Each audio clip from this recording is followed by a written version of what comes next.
आखिरे आखि स्वप्न पाठ पढ़ी बड़ चाकरी करी हेले से स्वप्न आज स्वप्न रे रहीगला। प्रथमे भगवान बापा माँ छेउंड कले तापरे एबे आखि दुईटक भी नहीं गले। एबे अंधार रे सुहानांक जीवन एते कम बयस रे तांको आखिर शक्ति चली जाइथिबारु वर्तमान तांको जीवन अंधकार रे। आमे कहूँ बलांगीर जिला मुरीबाहाल ब्लॉक अंतर्गत डंगरपड़ा पंचायत दंदरा गाँर सुहाना दीप कथा। बयस मात्र 14 वर्ष। सुहानांकर पाठ पढ़िबारे रहिछि बेस आग्रह। हेले जीवन रे आगको बढ़िबाकू आउ पाठ पढ़िबाकू हेले आखि निहाती जरूरी। गत 6 मास ହେଲା सुहाना किछि देखि पारु नहांती। दुनियार आलोक को ना देखि पारुछंती ना जानि पारुछंती। सुहाना अष्टम श्रेणी रे पाठ पढ़ुथिले। हठात तांकर दृष्टिशक्ति चलीगला। गाँव थिबा विद्यालय रे पाठ पढ़ी निजको मनीष करिवार स्वप्न देखिथिले। हेले आखिरो शक्ति चली जिबारु एबे से घरे बसी रहिछंती। सुहानांक बापा मांकर गत 12 वर्ष ହେଲା मृत्यु होई सारिछि। तेबे सुहाना तांको बड़ माँ और बड़ बापा घरे रही पाठ पढ़ुथिले। गाँव रे आ निजर बोली केही नाहाती हेले भी निज बापा माँ परि स्नेह देउछंती बड़ बापा बड़ माँ।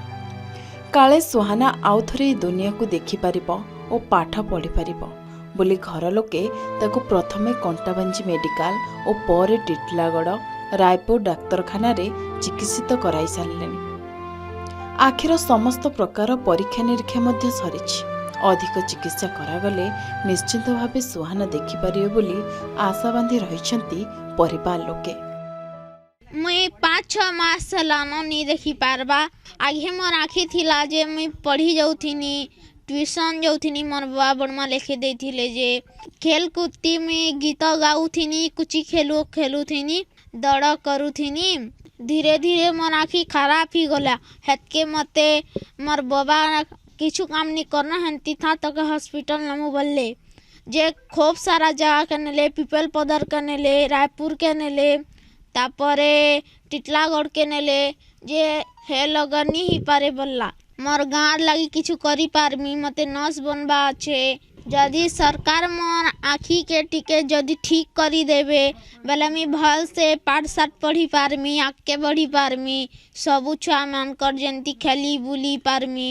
और सुहाना दीप रो तार माँ बापा खराब हो गले दुई जन ताके 3 वर्ष होथिला आरो तापरे आमे तार बड़बा बड़मा में ताके देखभाल करूछु पोसा पोसे करूछु। और आखि इटा केते दिन हैला न देखि नहीं पाएबार और से पढ़वा लगे ताके इच्छा करूछे। ननी टिके आखि देखी पारता सरकार नेते आरु ताके आखि टिके इलाज करते बोले भल हेबा बोलुछु आमे। सुहानांकर मध्य स्वप्न रहिछि। से भी निज दृष्टिशक्ति फेरी पाइले निश्चित भावे आगको अधिक पाठ पढ़िबे। बापा माँ पिला दिनरु आरपारी को चली जाइथिबा बेले बड़ माँ और बड़ बापा लालन पालन करी निज पाखरे रखी पाठ पढ़ाई आसुथिले। हेले एबे कौन करिबे से चिंतारे सुहाना। बड़ बापांकर मध्य आर्थिक परिस्थिति सेतेटा सुछळ नुहे।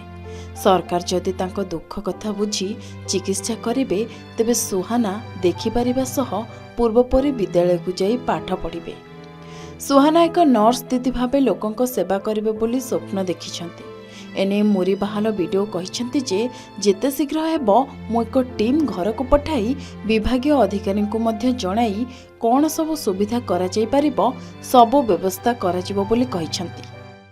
हां यार टिके भल थिला तापर तार माँ बापा मरी गले तार देह प्रोब्लेम होला तार बमा बड़मा भी अनेक जगह ट्रीटमेंट कर देखले तो से नहीं हो पारबा बुझे लेकिन तो तार यहाँ बर्तमान देखे नहीं पारबार किंतु सरकार थ्रु किसी गोटे सुविधा हेता बोले भल ताके टिके भल सुविधा मिली पारता बोली आमे चाहूँ। यहाँ तो एबे मो नजर को आपण माने आनिचंती एटा आमे हेल्थ डिपार्टमेंट संगे कथबार्ता करिकी जहाँ भी किसी सरकारी सुविधा अच्छी केमी से पाइबो आउ भल हम आम से विषय रे पदक्षेप नबू।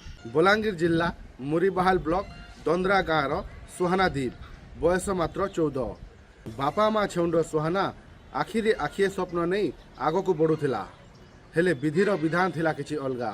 गत 6 मास हेलाणी सुहाना निजर दृष्टिशक्ति हराइछि। ଏବେ ଚିକିତ୍ସା ପାଇଁ ଅର୍ଥ ସାଜିଛି ବାଧକ। ଏବେ ଦେଖିବାକୁ ବାକି ରହିଲା ପ୍ରଶାସନର ଶୁଭ ଦୃଷ୍ଟି ସୁହାନା ଉପରେ କେବେ ପଡ଼ୁଛି ଓ ତାଙ୍କର ଚିକିତ୍ସା ପାଇଁ ଅର୍ଥର ସାହାଯ୍ୟ କରୁଛି। ଯଦି ସୁହାନାଙ୍କୁ ପ୍ରଶାସନଙ୍କ ସହାୟତା ମିଳିଯାଏ ଏହି ନାବାଳିକାର ଜୀବନ ଅନ୍ଧକାର ହେଉ ହେଉ ଆଲୋକରେ ଭରିଯାଆନ୍ତା। ପୁଣି ସେ ଦୁନିଆ ଦେଖିବା ସହ ତାଙ୍କ ସ୍ୱପ୍ନକୁ ପୂରା କରିପାରନ୍ତେ। କଣ୍ଟାବଞ୍ଜିରୁ ଦୀପକ ଯାଦବଙ୍କ ରିପୋର୍ଟ, କେ ନ୍ୟୁଜ୍ ଓଡ଼ିଶା।